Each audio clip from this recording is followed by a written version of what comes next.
Are you ready?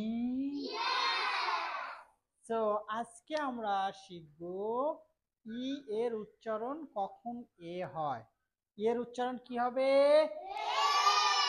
কখন হবে?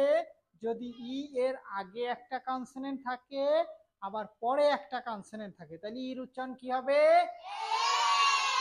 তার মানে দুইটা কনসোনেন্টের মাঝে যদি ই থাকে তাহলে ওই এর উচ্চারণ হবে এ। কি হবে?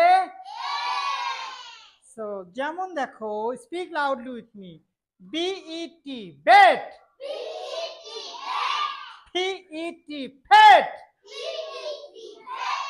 NET net, S E T set,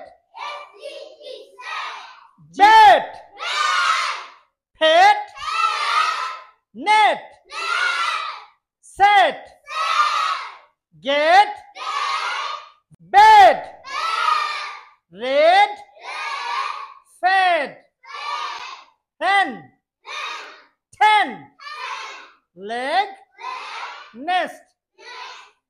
Bilingual Learning Center, BLC, Bogura.